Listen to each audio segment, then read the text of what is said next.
La mujer de Jeroboam, la que quiso alcanzar las bendiciones de modo fácil. Hoy es la lección número 14. Espero que hayan leído Primera de Reyes capítulo 14 versículo del 1 al 18, donde se encuentra el relato de esta mujer y también acerca de su esposo Jeroboam. Las referencias que ustedes ven ahí abajo son las referencias que vamos a estar leyendo basados en esta lección. La mujer de la cual entonces vamos a tratar es un ser triste, y si ella pudiera hablarnos permanentemente, no cabe duda de que nos exhortaría a que fuésemos lo suficientemente sabios como para sacar provecho de sus errores. Pero hablemos primero de su esposo. Cuando Salomón era rey de Israel, se fijó en un activo joven con brillantes cualidades. Pero recordemos primero que durante el tiempo del reinado de Saúl, David y Salomón, el reino permaneció unido. Fue en los tiempos de Salomón que el reino se dividió en el reino del norte, o el reino de Israel, o el reino del sur, como el reino de Judá. Estas divisiones resultaron porque habían unos problemas bastante profundos en la nación, que fue lo que incentivó a que estas dos naciones se dividieran.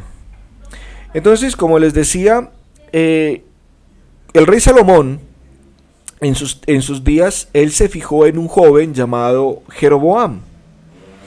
Era un activo joven con brillantes cualidades. Este joven esforzado se llama Jeroboam, de la tribu de Efraín, a quien el rey le otorgó un puesto de mucha responsabilidad en su reino. Primera de Reyes 11, versículo 28 dice: y este varón Jeroboam era valiente y esforzado, y viendo Salomón al joven, que era hombre activo, le encomendó todo el cargo de la casa de Israel. Aconteció un día que Ahías Silonita, el profeta de Dios, se encontró con Jeroboam en las afueras de Jerusalén. Y mientras ambos estaban solos en el campo, Ahías profetizó que el reino de Israel sería roto y que 10 de las 12 tribus serían dadas a Jeroboam.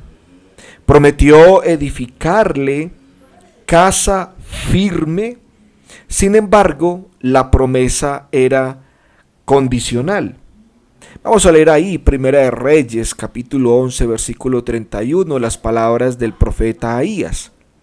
Y dijo a Jeroboam: toma para ti los 10 pedazos, porque así dijo Jehová, Dios de Israel: he aquí que yo rompo el reino de la mano de Salomón, y a ti te daré 10 tribus. Pero esta promesa de ser rey sobre 10 tribus era condicional. Dice el versículo 38: y si prestares oído a todas las palabras que te mandare, y anduvieres en mis caminos, yo estaré contigo, y te edificaré casa firme, como la edifiqué a David, y yo te entregaré a Israel.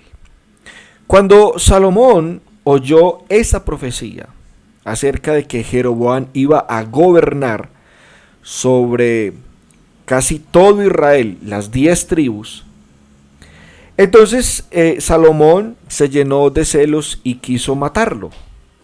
El joven Jeroboam le tocó entonces huir a Egipto hasta la muerte de Salomón. Tras la muerte de Salomón, su hijo Roboam entonces quedó gobernando en el reino del sur, sobre el trono de Israel. Jeroboam entonces volvió a Israel, regresó de Egipto y acaudilló entonces la rebelión contra Roboam, y esto entonces dividió la nación de Israel. Y entonces Jeroboam fue rey sobre 10 tribus. La zona verde que ustedes ven fue todo el territorio que Jeroboam gobernó, y el sector al sur amarillo es lo que Roboam llegó a gobernar. Pero muy bien, entonces la historia continúa. Temiendo Jeroboam entonces que la gente o las 10 tribus que estaban bajo su cuidado, volviera a Jerusalén para adorar, y quizás él temía que Roboam se iba a conquistar estos judíos, entonces él tuvo la idea de levantar 2 becerros, uno en Dan y otro en Betel, con el fin de que su pueblo que estaba a cargo no fuera a Jerusalén a adorar. Esto entonces permitió que Israel empezara la decadencia espiritual. Aquí entonces empieza el declive de la nación, hasta su fin, cuando fueron cautivos por el rey asirio y por Nabucodonosor años después. Estos altares fueron altares a dioses paganos, y el rey puso entonces sobre el pueblo e indujo a una idolatría a escala nacional. Ahías el profeta le exhortó a que él se tenía que arrepentir de este pecado, pero dice la escritura que él no se apartó de su pecado. Primera de Reyes, capítulo 12, versículo 28 y 30 dice: y habiendo tenido consejo, hizo el rey 2 becerros y adoró y dijo al pueblo: bastante habéis subido a Jerusalén, he aquí tus dioses, oh Israel, los cuales te hicieron subir de la tierra de Egipto. Y puso uno en Betel y otro en Dan.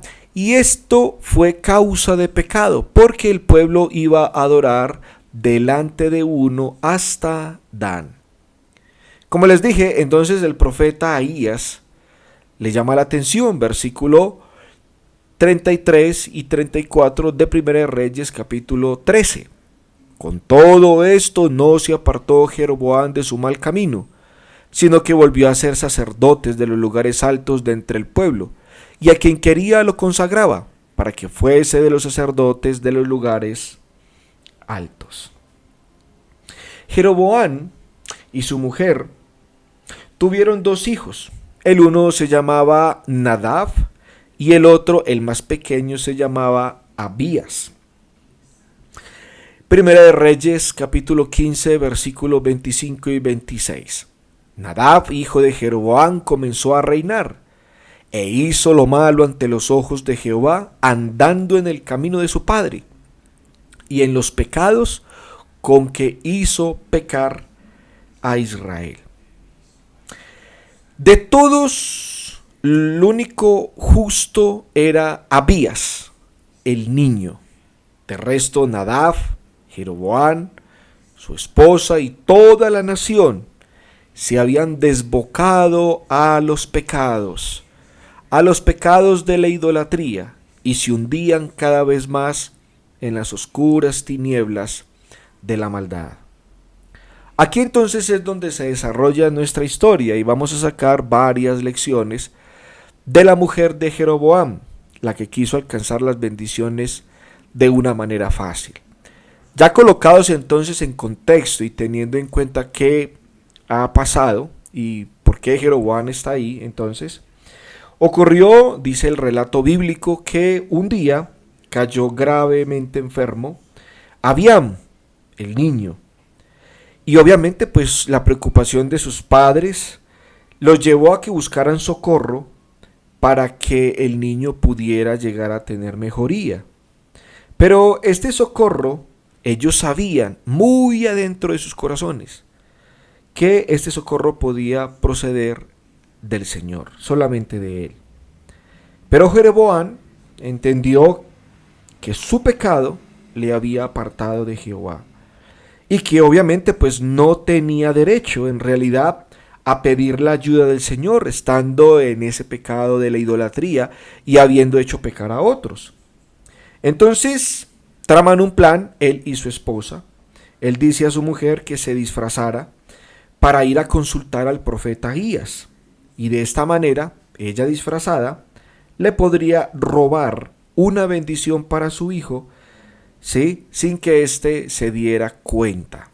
Vamos a leer el relato de Primera de Reyes, capítulo 14, versículo del 1 hasta el 18. En aquel tiempo Abías, hijo de Jeroboam, cayó enfermo, y dijo Jeroboam a su mujer: levántate ahora y disfrázate, para que no te conozcan que eres mujer de Jeroboam, y ve a Silo, porque allá está el profeta Ahías, el que me dijo que yo había de ser rey sobre este pueblo. Y toma en tu mano 10 panes y tortas y una vasija de miel, y ve a él, para que te declare lo que ha de ser de este niño. Y la mujer de Jeroboam lo hizo así, y se levantó y fue a Silo, y vino a casa de Ahías, y ya no podía ver a Ahías, porque sus ojos se habían oscurecido a causa de su vejez. Mas Jehová había dicho a Ahías: he aquí que la mujer de Jeroboam vendrá a consultarte por su hijo, que está enfermo. Así y así le responderás, pues cuando ella viniere, vendrá disfrazada. Cuando Ahías oyó el sonido de sus pies, al entrar ella por la puerta, dijo: entra, mujer de Jeroboam, ¿por qué te finges otra? He aquí yo soy enviado a ti con revelación dura.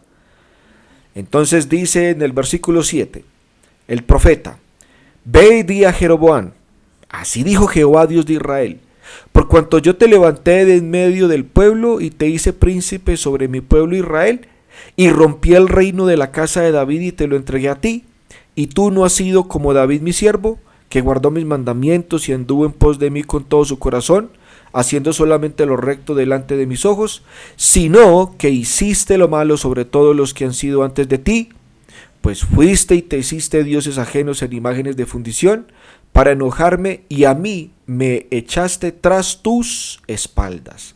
Por lo tanto, he aquí que yo traigo mal sobre la casa de Jeroboam, y destruiré de Jeroboam todo varón, así el siervo como el libre en Israel, y barreré la posteridad de la casa de Jeroboam, como se barre el estiércol hasta que sea acabada.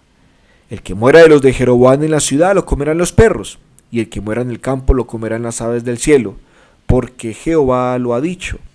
Y tú, levántate y vete a tu casa, y al poner tu pie en la ciudad morirá el niño. Entonces dice, saltémonos al versículo 17. Entonces la mujer de Jeroboam se levantó y se marchó, y vino a Tirsa, y entrando ella por el umbral de la casa, el niño murió. Y lo enterraron, y lo endechó todo Israel, conforme a la palabra de Jehová, la cual él había hablado por su siervo el profeta Ahías. Así que, cuán doloroso tuvo que ser el camino de vuelta a casa. Cuando leemos en el versículo 18 esa triste escena, el versículo 17 y versículo 18, que entrando ella por el umbral de la casa, el niño murió y lo enterraron, y todo Israel lo lloró a este pequeño. Esta triste mujer nos puede enseñar muchos asuntos prácticos. Por ejemplo, una lección que nosotros podemos aprender es que es inútil tratar de engañar al Señor. Qué locura de parte de Jeroboam y de su mujer querer buscar el consejo de un varón de Dios, quien por su visión profética podía ver el futuro. Luego cometieron el error de pensar que semejante hombre le podían engañar con un disfraz o fiándose de que ya no veía. Bueno, la vista física nada tiene que ver con sus poderes proféticos. Para Jeroboam y su mujer, el querer engañar al profeta del Señor, queriendo arrancarle alguna bendición, equivalía a querer mofarse de Dios y arrancarle una bendición que ellos no merecían. Quizás estamos dispuestos a pensar, bueno, si ellos lo hubieran pensado por un momento y hubieran entendido que era completamente inútil tratar de engañar a un profeta de Dios, antes de condenarle con demasiada severidad, convendría que examinásemos nuestros propios corazones, viendo si a veces no caemos nosotros mismos en este tipo de errores. Hoy día, ¿cómo pueden algunos disfrazarse ante el Señor? Bueno, podemos decir de muchas maneras. Por ejemplo, puede que en el día del Señor o sea, pues el domingo, alguien diga: Dios mío, no puedo ir al culto hoy, ya ves que estoy muy enfermo. Quizás el Señor podría muy bien también decir: veo también lo que hay detrás de tu endeble disfraz. Si fuera el lunes por la mañana, te tomarías una aspirina e irías acto seguido al trabajo. Casi podemos oír al Señor decirnos: ¿pensáis acaso que yo soy corto de vista? ¿No sabéis que puedo leer en lo más profundo de vuestro corazón y ver cómo me habéis postergado? Supongamos, por ejemplo, que alguien estuviera presente en todos los cultos y reuniones y que al mismo tiempo su corazón estuviera lleno de odio, envidia, codicia y otros pecados. Y oiremos esa afirmación del Señor que resuena a través de los siglos. Mateo capítulo 15, versículo 8 dice: este pueblo de labios me honra, mas su corazón está lejos de mí.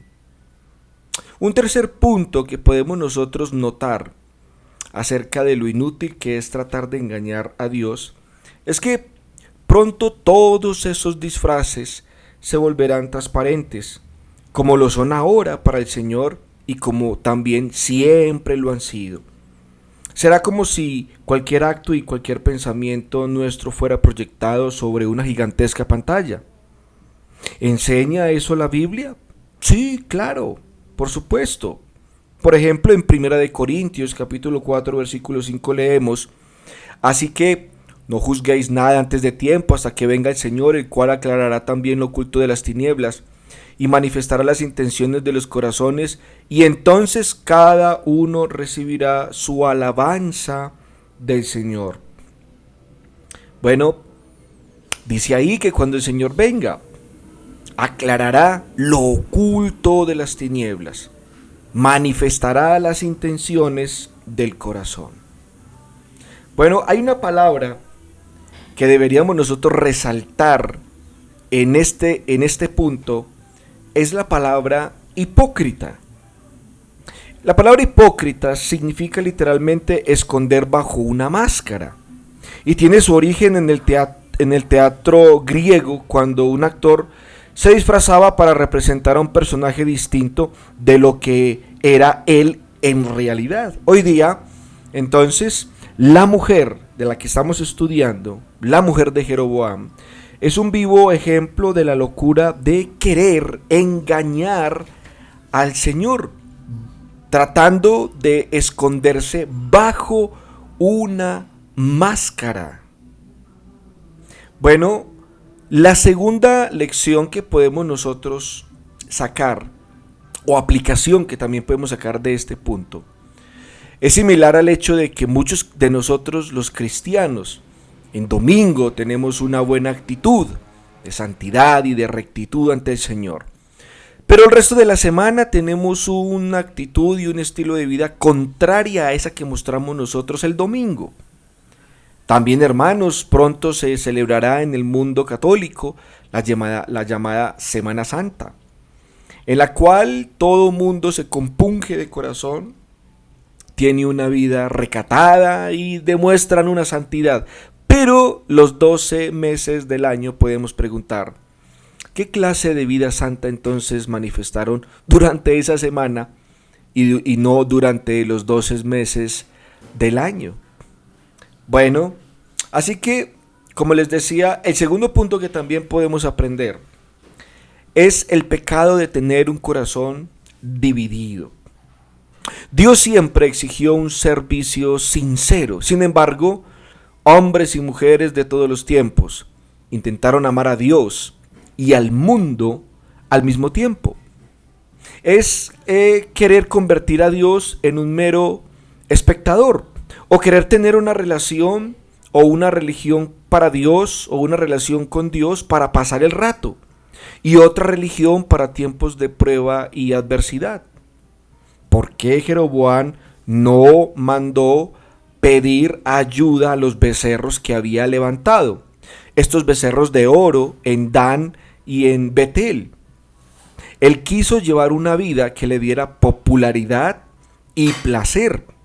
Es un tipo de religión que él llevó durante un tiempo, pero cuando surgieron las dificultades, quiso que Dios entonces le ayudara pronto. Así que si queremos seguir a Satanás durante los días soleados, ¿por qué no acudir a él en los días de lluvia? ¿Por qué, hermanos? Porque sabemos que es incapaz de ayudarnos. Del mismo modo que Jeroboam sabía que nada podía sacar de estos dos ídolos que le fueran a él de provecho. Por tanto, si queremos que Dios esté a nuestro lado durante la tormenta, ¿no estaremos con él antes de que ésta se desencadene? El pecado del corazón dividido es algo común entre la iglesia y también entre el mundo religioso. Algunos simplemente tienen a Dios como una alternativa para los días de adversidad. Y lo usamos como cuando a veces vemos nosotros en los establecimientos una urna que dice rompa el vidrio y allí hay hacha, una pala de primeros auxilios, un botiquín. Y eso simplemente se rompería en caso de un incendio, de alguna calamidad o de alguna emergencia. Muchos en el mundo religioso tienen a Dios como una opción, pero en caso de emergencia. Siempre dividió el Señor a la humanidad en dos clases.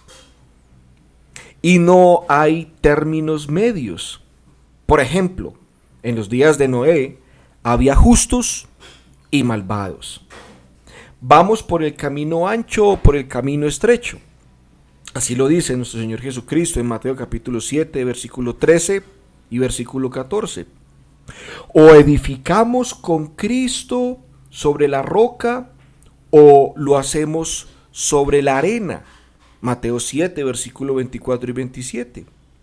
O estamos con Cristo o estamos opuestos a Él. Mateo capítulo 12, versículo 30.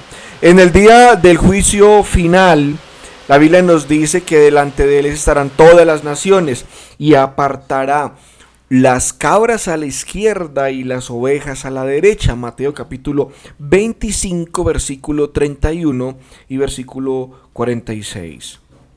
A pesar, hermanos, de todos estos pasajes bíblicos, hay demasiada gente que se imagina que puede ir por el camino de en medio.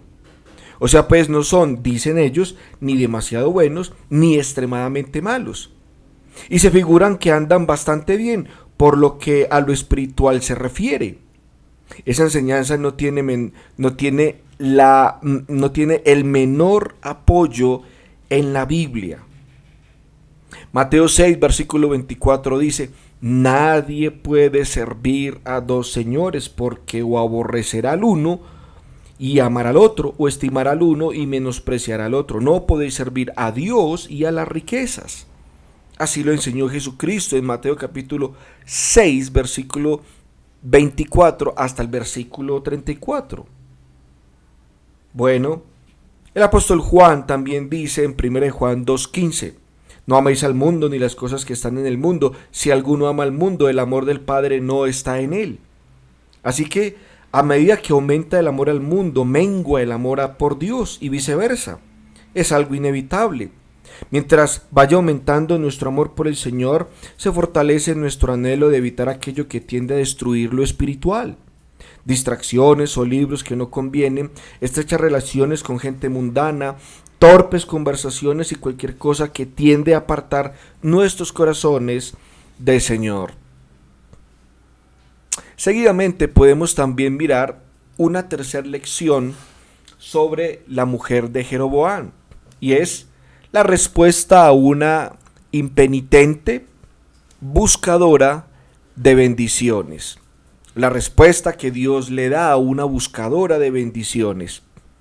Bueno, Jeroboam y su mujer anhelaron una bendición de Dios, pero quisieron obtenerla de modo fácil. Desearon que el Señor les bendijera, sin que ellos dejaran sus pecados. No hay el menor indicio de que quisieran apartarse de sus ídolos o de abandonar sus pecados y someterse a la voluntad de Dios. Pero, sin embargo, codiciaron o condicionaron, más bien podríamos decir, la ayuda del Señor.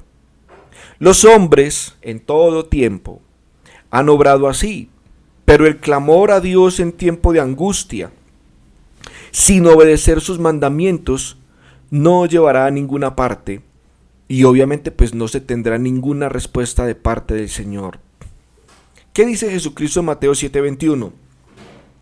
No todo el que me dice Señor, Señor entrará en el reino de los cielos, sino el que hace la voluntad de mi Padre que está en los cielos. En la oración imploramos las bendiciones divinas sobre nosotros, pero como dice Proverbios, el que aparta su oído para no oír la ley de Dios, su oración también es abominable. Proverbios 28, versículo 9. Jeremías se encontraba también en una situación semejante, al grado que Dios reprendió al profeta diciéndole que él no escucharía la oración de Jeremías en favor del pueblo. ¿Por qué? Porque el pueblo se había apartado de en pos del Señor.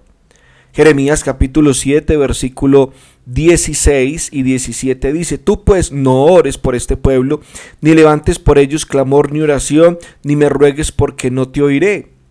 ¿No ves lo que estos hacen en las ciudades de Judá y en las calles de Jerusalén? Así que Dios nunca prometió oír el clamor del impenitente, o sea pues de aquel que no se ha arrepentido. ¿Cuánta gente también hoy en día, como dice Proverbios 28:9, apartan su oído para oír la ley, pero sus oraciones delante de Dios son abominables?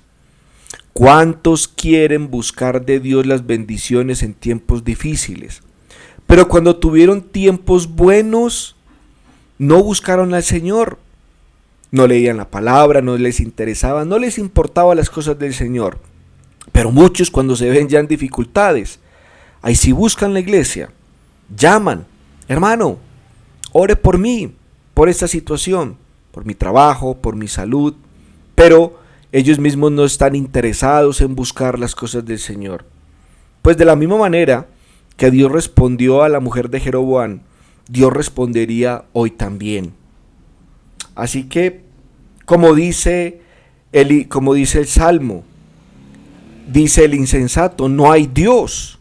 Salmo 14:1. Pero más nadie dice: no hay tristeza. Y a menudo en tiempo de necesidad, la naturaleza expresará el clamor de la fe.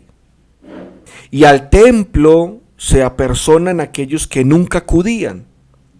Y hay labios que exclaman: Dios, sé misericordioso, o ten misericordia de mí, cuando ellos nunca dijeron: alabado sea el nombre del Señor. Dios nunca prometió oír el clamor del impenitente. Disculpen, hermanos, que haga nuevamente énfasis en este punto, porque creemos, o muchos creen, que Dios es como un Papá Noel, que a pesar de que nos comportamos mal todo el año, al fin del año nos va a traer regalos y nos va a recompensar. Jeroboam y su mujer suplicaron una bendición para su hijo, pero lo pidieron sin arrepentirse. Y el Señor obviamente les negó su petición. Nunca prometió perdonar pecados u otorgar cualquier bendición espiritual hasta que el hombre se hubiera arrepentido en primer lugar.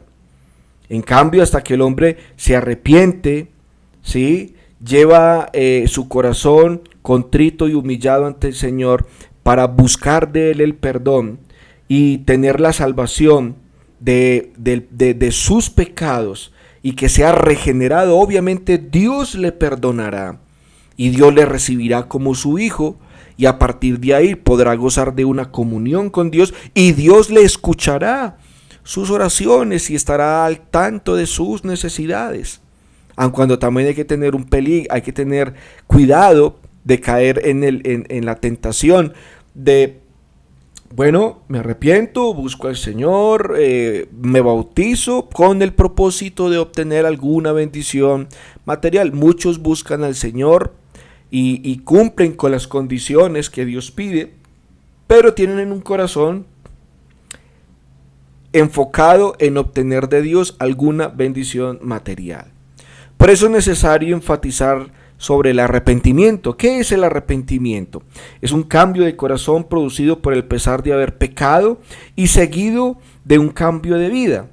Arrepentidos es el mandamiento que resalta en las Escrituras y es uno de los más difíciles de obedecer, por cuanto exige el abandono de vínculos pecaminosos y sin embargo resulta imprescindible si queremos gozar del favor y de la bendición de nuestro Padre Celestial. La cuarta lección que podemos sacar de esta historia de la mujer de Jeroboam es la certidumbre de la palabra de Dios. Imagínense entonces, volviendo al relato, de vuelta a su casa, la mujer de Jeroboam, tras haber oído la tremenda profecía de Ahías, cabe que la mujer de Jeroboam llegara a pensar, tal vez se haya equivocado el vidente, el profeta, cabe que mi hijo siga viviendo a pesar de todo. Con todo, ella sabía, quizás en lo más hondo de su corazón, que la palabra de Dios se cumple inexorablemente.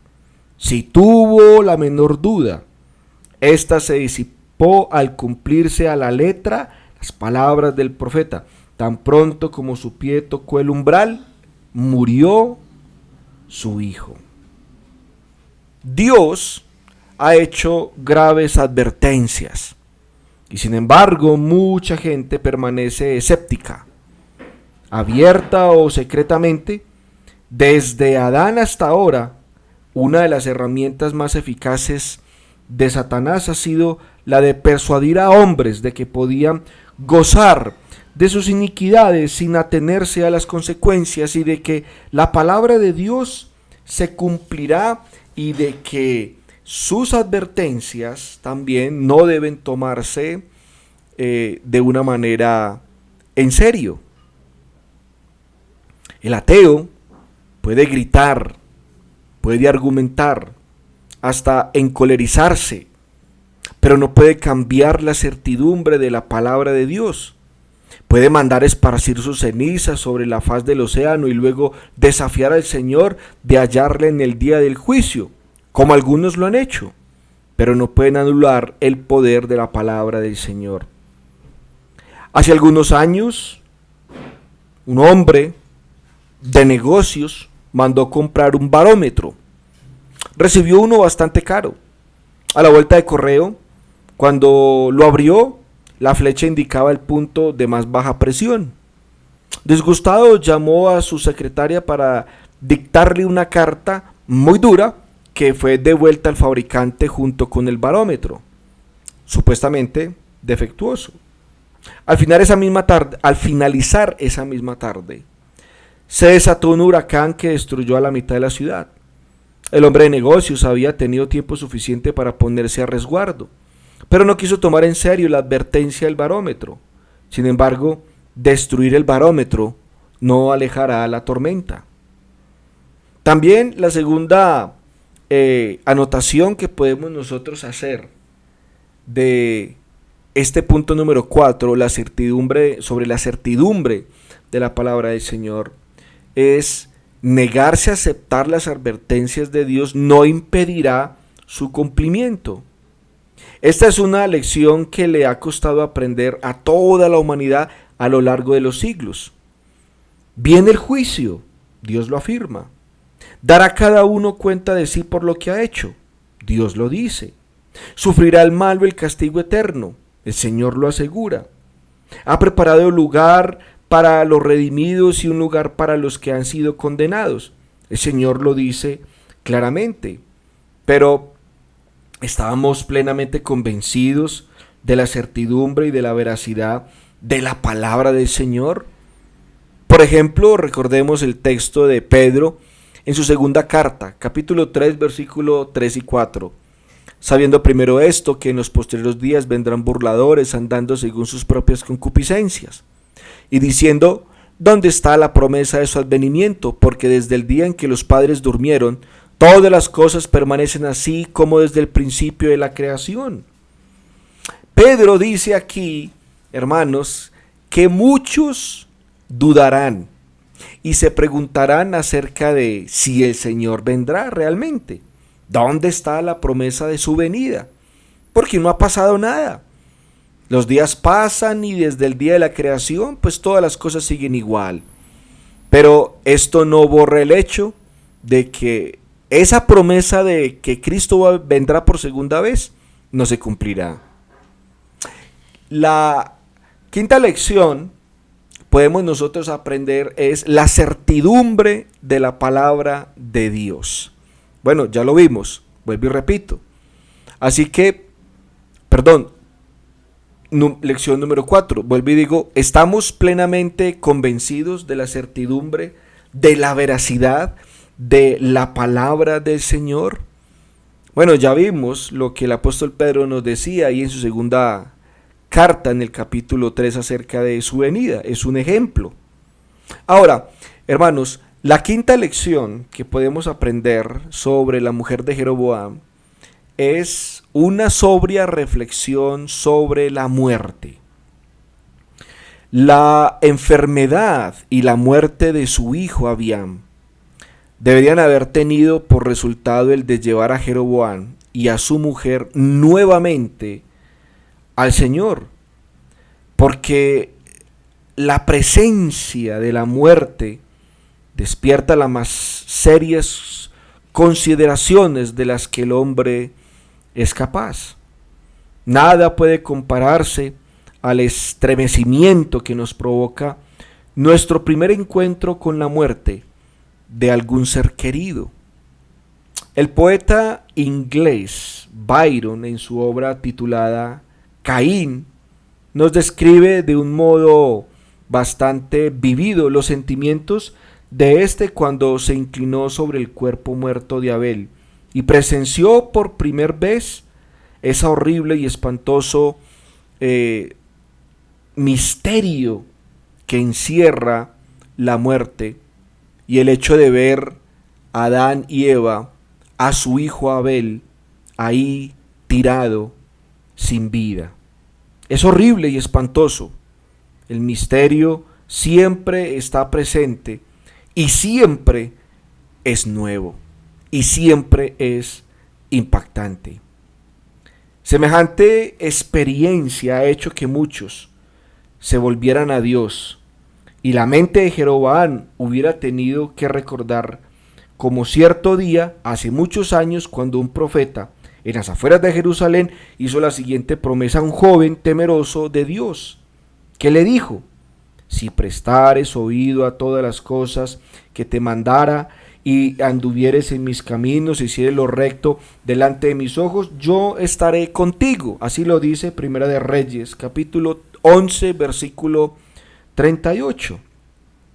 El recordar esa promesa del Señor y su propia desobediencia debería haberle inducido a arrodillarse contrito, humillado, arrepentido, por cuanto conocía los caminos del Señor. Mas ya tenía tanto amor al pecado que ya no pudo volverse al Señor. La presencia de la muerte por doquier nos debería llevar a pensar seriamente también en el destino de nuestra propia alma. Segunda cosa que podemos nosotros anotar de este quinto punto sobre la muerte es que hay tantas cosas que quisiéramos conocer acerca de la muerte. Podemos formularnos muchas preguntas respecto a la familia de Jeroboam. ¿Por qué murió el hijo bueno, mientras que el hijo malo y sus padres siguieron viviendo? Pues no lo sabemos, es un misterio. Pero cabe que Dios, quizás pensemos, haya manifestado nuevamente su misericordia para con Jeroboam y para con todo Israel, dándoles la oportunidad de meditar sobre su condición espiritual. Todo Israel endechó al joven príncipe, pero con mayor motivo hubieran tenido que dolerse de ellos mismos. El fin del príncipe justo fue mejor que el de los pecadores que lo estaban enterrando. Nuestras mentes finitas nunca podrán vislumbrar todo el significado de la muerte, esa inevitable experiencia con la que debe enfrentarse toda la humanidad, que despoja al rico de sus millones y a Lázaro de sus harapos. Tantas cosas hay que quisiéramos conocer referente a nuestros seres queridos que se fueron. Como lo dijo el poeta inglés Tennyson, que lo expresó de la siguiente manera: oh Cristo mío, si fuera posible ver por unos breves momentos las almas de quienes quisimos, para que ellas nos contaran a dónde han ido y lo que son. Sabemos que la muerte va cerrando una puerta detrás de nosotros, abrirá ciertamente otra por delante. Dios, que todo lo hace perfecto, puede cortar muy temprano lazos familiares para que luego vuelvan a reanudarse eternamente. Así la muerte será un enemigo o un amigo, según la consideremos. La esperanza del cristiano se resume en estas palabras del apóstol Pablo en Filipenses capítulo 1, versículo 20 y 21. Conforme a mi anhelo y esperanza de que nada seré avergonzado, antes bien con toda confianza, como siempre, ahora también será magnificado Cristo en mi cuerpo, o por vida o por muerte, porque para mí el vivir es Cristo y el morir es ganancia. Así que, hermanos, espero entonces que esta lección acerca de la mujer de Jeroboam nos haya llenado de grandes lecciones, poderosas lecciones para nuestra vida espiritual. La próxima lección, queriendo Dios, vamos a hablar acerca de Jezabel. Será la lección número 15. De ella podemos decir Jezabel, la del turbado corazón. Resta de que usted lea en su casa de tarea Primera de Reyes capítulo 21, versículos del 1 hasta el versículo 25. Hermanos, que tengan un feliz resto de día, que el Señor los bendiga y muchas gracias por su paciencia y atención en esta serie que hemos empezado ya hace mucho tiempo, serie bíblica sobre las mujeres de la Biblia.